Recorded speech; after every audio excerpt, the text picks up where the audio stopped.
Hey everybody, Mike Pugh here. Welcome back to State of the Industry. Last time we spoke with Marvel Tokon Souls, we had my buddy Darrell Tiaseco on the air with us.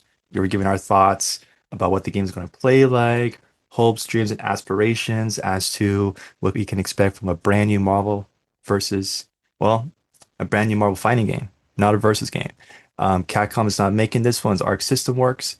And yeah, we were very excited about the announcement. It was a huge deal. It was a PlayStation Direct where they were talking about the latest games they had coming up. And, it was close to the Game Awards.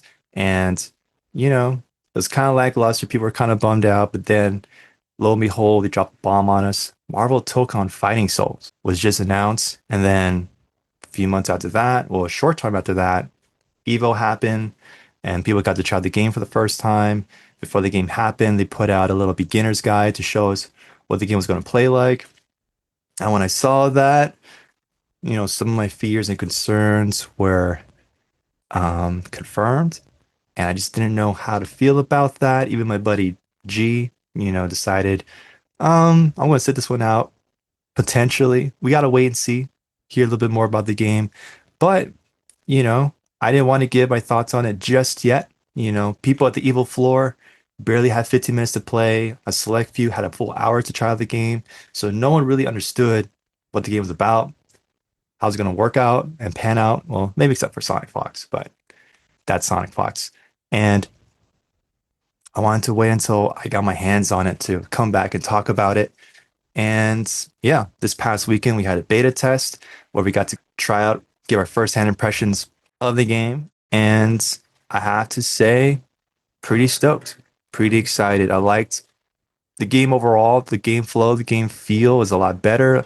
Ton of movement options, but with those movement options, you can't get those crazy flight cancel Marvel vs. Capcom combos that a lot of people were hoping you would get with someone like Storm, who's very famous for those kind of combos.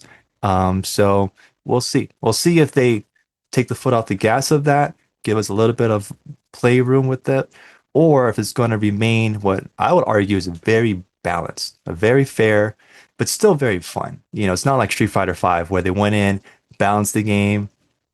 A lot of other games followed suit, like Guilty Gear Strive, which, as amazing as that game looks, I just have zero interest in going back and playing it. I played the demo for that, and then I went ahead and played the first year or two of the game, and I just fell off. I just haven't been able to go back to it. No matter how cool those characters look and there's new character reveals trailers for every season, I just, and no matter how many changes they make to the battle system, it just didn't pull me in. But, contrary to what we thought it was going to be, we were calling it Strive 2.0, but it turns out it's more like Dragon Ball Fighters 2.0, with such a strong auto combo system. And I think that's something that a lot of people are going to have contention with, will be on the fence about. Do they like it? Do they not?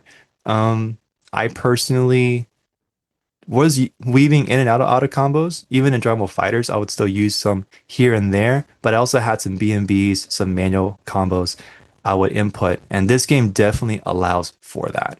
You're going to see a lot of auto combos in the beginning. And I think the damage output for those auto combos surprisingly is very solid. So I'm wondering if they're going to start toning down that damage so that you're more incentivized to evolve and learn and grow past that. Definitely something I'm pretty sure the FGC folks are very much chattering about. But yeah, I like the game. Thoughts on it are very positive, very fun. I put in about like 8 hours of gameplay into it over that very small window that they offered us. Luckily for me, I was actually guaranteed access day one. First wave of emails that went out, I got it. So there was no issue of me waiting around, debating whether or not I was going to get in or not. And the beta was kind of odd, It was, I think, less than a 36-hour period for all the potential gameplay that could be had. From late Friday night to all day Saturday. And we even got an extra session so we can play the entire day with just 1 to 2 hour breaks in between each session. And yeah, I have all that recorded and up on my other gaming channel, my personal gaming channel at Easy Peasy Gaming. Eventually that's going to shift for, state of the industry. Eventually, we're going to have our own gaming channel because not only am I super excited about Marvel Tokon, but we're also going to be following 2XKO, and we're going to be preparing something for that for you guys to check out. Since Alex, one of the guys on the team, is a huge LoL player fan, and so we're going to definitely dive super deep into the lore and everything going in with that game. So be sure to check that out. Actually, going to probably have a live stream to discuss some of those topics. So first one that we've done, and we're going to have many more going back to being industry related. But yeah, we're also gamers, so we're excited about that stuff. Anyway, back to it. The characters.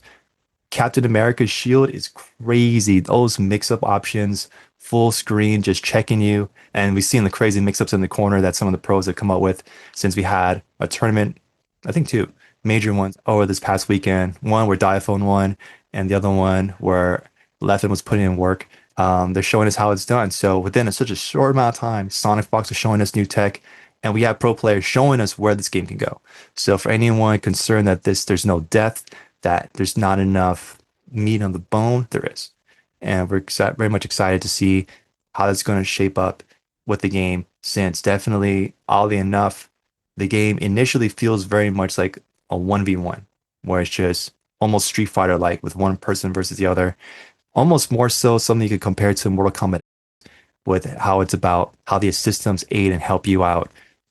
But contrary to other versus games, call and assist is different.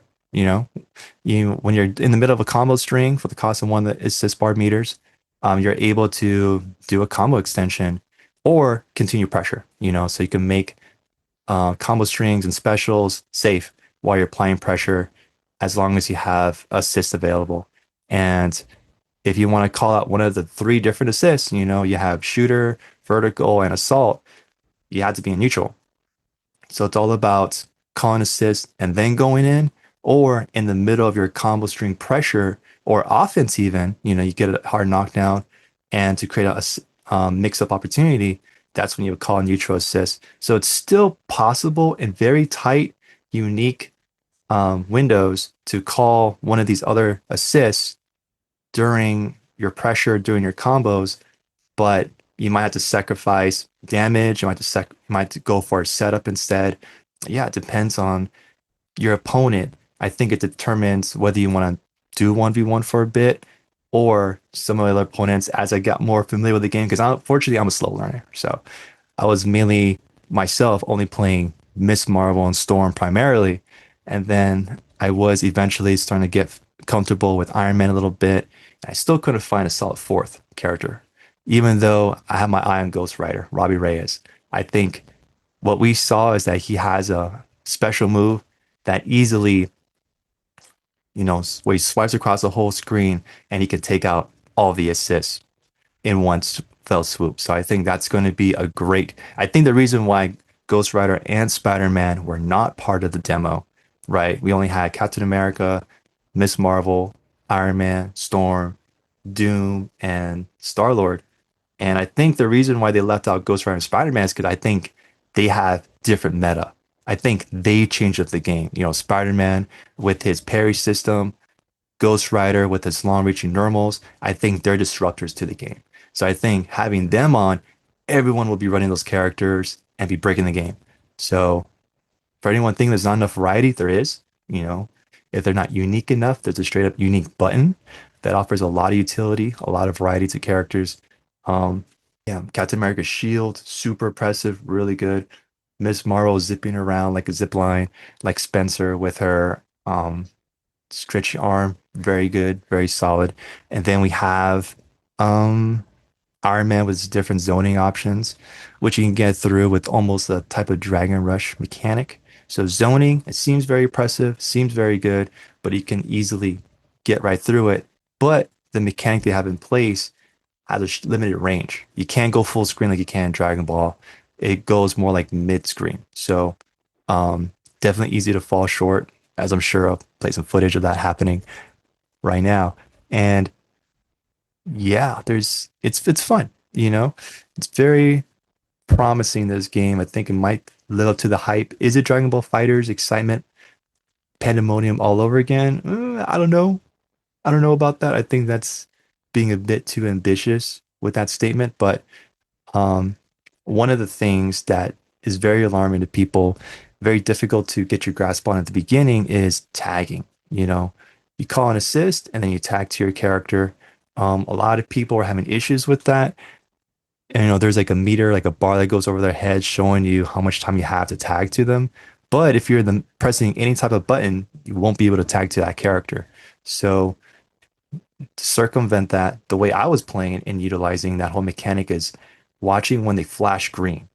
So I'll be doing stuff, and then from the corner of my eye, I know I just called assist. I kind of want to switch to that character, and I just wait to that quick moment when the entire character, the assist flashes green, immediately stop whatever I'm doing, not even moving, forward or back, jumping, nothing like that.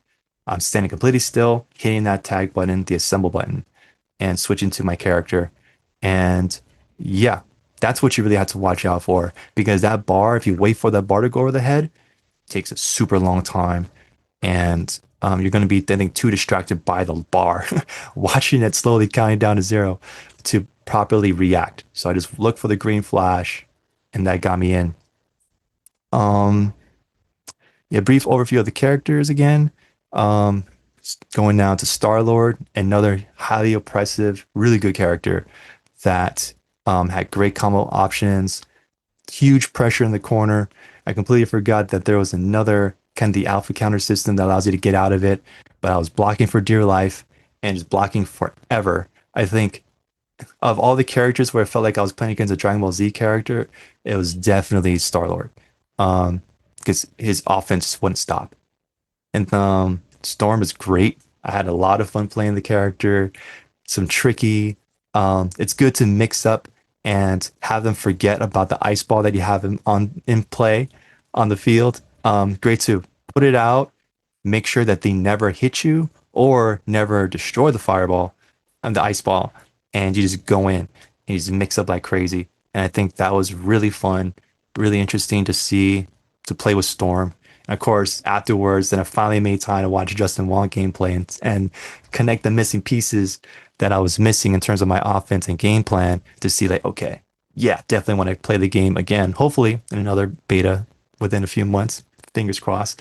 Um, get to see more of, I get to apply all those things I learned as I'm now have the time because of the bandwidth we have was so short to take a step back and process and analyze things. It's just you just had to keep playing during this past weekend. So definitely I've been taking this downtime to analyze. I've been looking at everybody give their thoughts from Sagem to Cloud805, Justin Wong, um, Shinketsu, like a lot of players that I respect and like and follow their channels. I've been seeing all of their commentary and it took a minute for me to gather my thoughts. But I'm happy to say that things are looking good, guys. So definitely be on the lookout as we'll continue to give more updates on things. We have Tokyo Game Show coming up. Believe it's September 25th. I'll put up the date and correct it if I was wrong. And yeah, be on the lookout for that. Looks like potentially, hopefully, we get a few more character announcements. This game is slated to come out in 2026. A lot of us are assuming it's going to be available probably for Evo, which will be, I think, July of next year. So I'm predicting the spring release.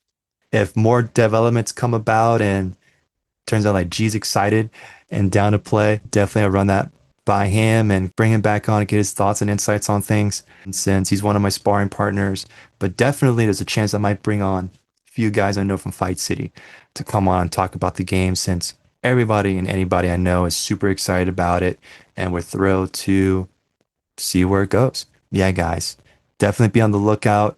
There should be more betas to come. They were really fast with this rollout so far, so I definitely expect them to be doing more betas, potentially even one maybe by the end of the year. Because I do see this coming out probably April, May of next year. Um, yeah, some Japan studios love to treat that as like the beginning of their fiscal year, where February the fiscal year ends, but then they like to put out new stuff in April, and this is definitely going to be a big game. Definitely more polished than I expected it to be. Really fun, really engaging. Um, some things do get repetitive, like the wall breaks and the how strong the auto combo system is. You're definitely going to see the same things over and over again. But definitely, as we see more characters, as they reveal more of the gameplay mechanics, we're definitely going to be treated to a game that, I don't know, they say it's going to be around for the next 10 years. We'll see. Um, Definitely, I could see this as a game that probably be played for 10 years, 100%. But we'll see. Is it the new rivals? It's going to make a splash. It's going to make waves for sure. I definitely think we may see some of those characters show up in the future. At the end card, you'll see a link to our dream list, wish list for the roster. So definitely be sure to check that out and see who we want to be part of the game. Of course, it's going to be some given, Gambit, and Rogue. But yeah, guys, thanks for checking out this video. Much appreciated. Be sure to like, subscribe, ring the notification bell to be alerted about when we got another videos coming out. Trying to do a better job of getting ahead and letting you guys know when stuff's coming out. I'm going to try to be more engaged in socials. Be sure to give your thoughts in the comments. Always giving the likes and responding back to people. So our engagement is going to keep going up, and we will be coming up with more stuff regularly. So be sure to check that out. And as always, thanks for the support. And all right, guys, until next time. Peace. 意外にも勝ててしまったな。まあ少しも意外ではなかったんだがね。